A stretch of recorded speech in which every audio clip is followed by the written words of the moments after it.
A special thank you to each of our subscribers who make this channel possible. Here's today's story. In a dramatic turn of events, French Prime Minister Michel Barnier has found himself at the center of a political storm following a successful no-confidence motion passed by the National Assembly. The vote, which took place on December 4, 2024, saw an unprecedented alliance formed between the far-right National Rally and the left-wing coalition known as the Nouveau Front Populaire, New Popular Front, NFB. This coalition, typically at odds, united against Barnier over contentious budget proposals that have sparked widespread discontent among the populace.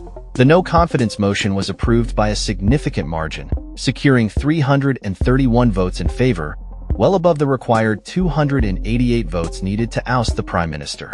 This development comes as President Emmanuel Macron faces mounting pressure to appoint a new Prime Minister for the second time since the legislative elections in July, which resulted in a fragmented parliament with no single party holding a majority.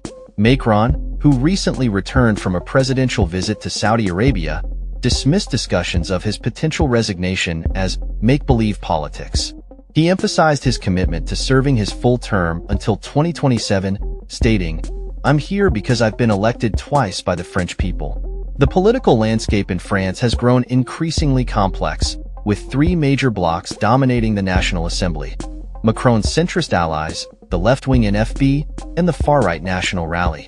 The opposition has accused Barnier of imposing harsh austerity measures and failing to adequately address the needs of citizens, leading to a growing sense of frustration among the electorate. In a last-ditch effort to salvage his government, Barnier urged lawmakers to act with responsibility and prioritize the country's best interest. He acknowledged the challenging economic, social, and fiscal conditions facing France, warning that the passage of the no-confidence motion would exacerbate these issues.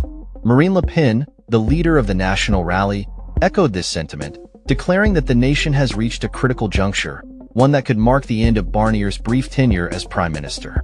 Observers note that if Barnier's government collapses, Macron will be forced to navigate a deeply divided parliament without the option of new legislative elections until at least July. This could lead to a prolonged period of political instability, raising concerns about the potential impact on financial markets and France's economic standing within the European Union.